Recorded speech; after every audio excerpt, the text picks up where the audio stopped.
Hello दोस्तों। आज हम डिस्कस करेंगे मैन्युफैक्चरिंग प्रोसेस के बारे में, जो इंजीनियरिंग पॉइंट ऑफ व्यू से दोस्तों बहुत ही इंपॉर्टेंट है। तो मैं पहले इसका बेसिक डिस्कस करता हूं कि हमारी मैन्युफैक्चरिंग होती क्या है, आखिर ये जो नाम पड़ा है वो कहाँ से आया है। तो हमारा जो मैन्युफैक्चरिंग है ये ग्रीक के दो वर्डों से मिलकर बना हुआ है। जो हमारा पहला ग्रीक का वर्ड है उसे हम कहते हैं मैनस, और जो हमारा सेकेंड है उसे हम कहते हैं फैक्टस। ओके, ये दो ग्रीक वर्ड हैं जिससे हमारा मैन्युफैक्चरिंग मिलके बना है। अब ये है मैनस, इसका मतलब हमारा दोस्तों क्या होता है? इसका मतलब होता है मैनुअल। क्या होता है? मैनुअल। मैनुअल का मतलब बाय हैंड। जो भी हम काम करते हैं मैनुअली, जो हम काम करते हैं बाय हैंड के द्वारा, वह हमारा आता है मैनुअल कंडीशन में। अब हम बात करते हैं फैक्टर्स की। इसका दोस्तों मतलब होता है प्रोडक्शन। इसका मतलब होता है प्रोडक्शन। अगर मैं दोनों वर्ड को रिलेट करूं, कंबाइन करूं, तो मेन मीनिंग हमारी क्या आती है? ये है मैनुअल और ये प्रोडक्शन। कहने का मतलब manual production, manual manual production. कहने का मतलब मैन्युफैक्चरिंग हमारा जो है दो वर्ड से बना है, मैनस एंड फैक्टर्स। इसका मतलब होता है बाई हैंड मैनुअल, और फैक्टर्स का प्रोडक्शन, मैनुअल प्रोडक्शन। तो ये दोस्तों मेन इसका मतलब होता है मैन्युफैक्चरिंग का।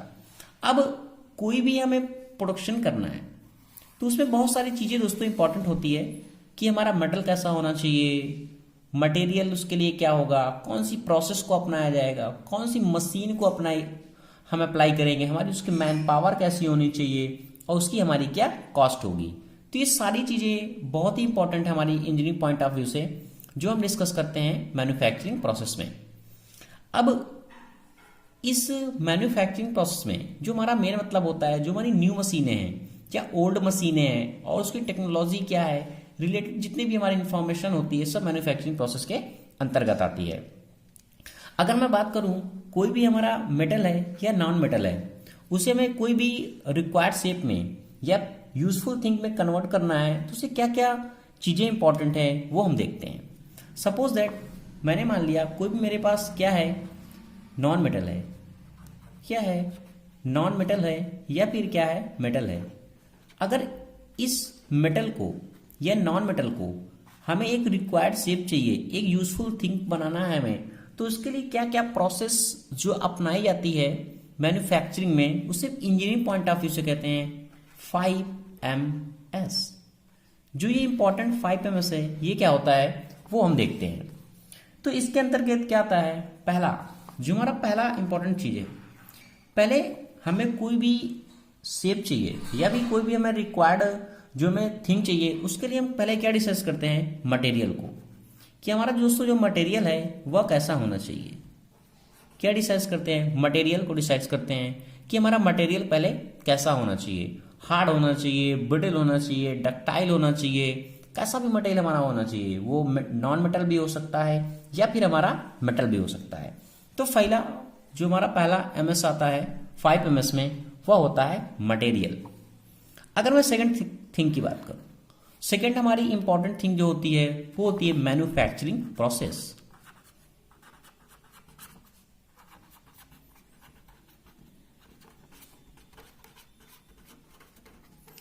Manufacturing process.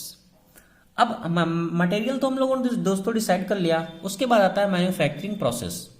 हमें क्या रिक्वायर्ड उसकी कैरेक्टरिस्टिक्स हैं, क्या शेप होगा, क्या उसका साइज होगा, और उसकी जो फिनिशिंग है वो कैसी होगी। कहने का मतलब to get required qualities sequence of different processes determined.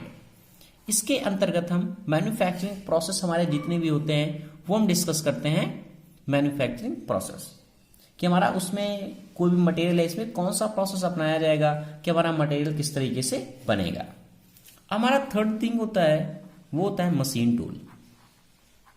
क्या होता है? मशीन।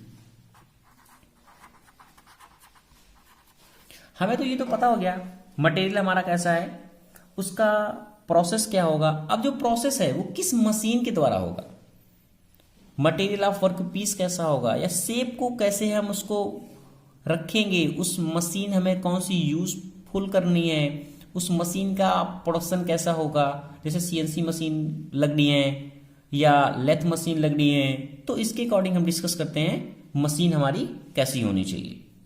फिर जो हमारा फोर्थ है वो होता है मैन पावर। मैन पावर दोस्तों, मैन पावर आप लोगों ने कंपनी में क्या देखा है कि कुछ मैन पावर क्या होती है, स्किल होती है, कुछ सेमी स्किल होती है, कुछ अनस्किल होती है। तो उसके अकॉर्डिंग हम मैन पावर को भी डिसाइड करते हैं, क्योंकि मशीन हमने डिसाइड कर ली। अब मशीन को चलाने के लिए दोस्तों कोई कोई होना चाहिए कि मशीन कैसे चलेगी। तो हमारी जो मैन पावर होती है वो 3 कैटेगरी में डिसाइड होती है। किसमें? 3 कैटेगरी में। जो हमारा पहला होता है स्किल पर्सन। क्या? Skill labour.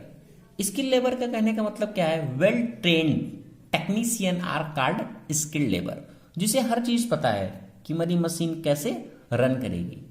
अब आते हैं दोस्तों सेकंड थिंग आते हैं, वो आते हैं सेमी स्किल्ड में। सेमी स्किल कहने का मतलब slightly trained workers are called semi skilled person. जो उन्हें क्या होता है, बहुत ही स्लाइटली ट्रेंड होते हैं वो हमारे अंतर्गत आते हैं सेमी स्किल्ड में।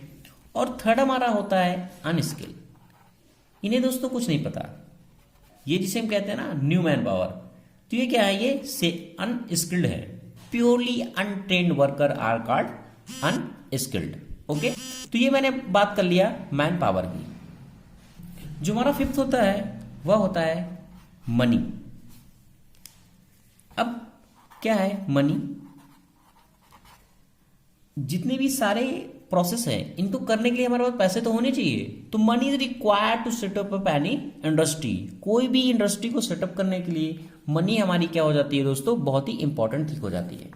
तो ये हमारे होते हैं 5 MS, जो इंजीनियरिंग पॉइंट ऑफ व्यू से बहुत ही इंपॉर्टेंट है। Thank you watching this video दोस्तों। अगर आपको वीडियो ये अच्छा लगा है तो लाइक करें, शेयर करें और सब्सक्राइब करें। नेक्स्ट वीडियो में मैं आगे डिस्कस करूंगा।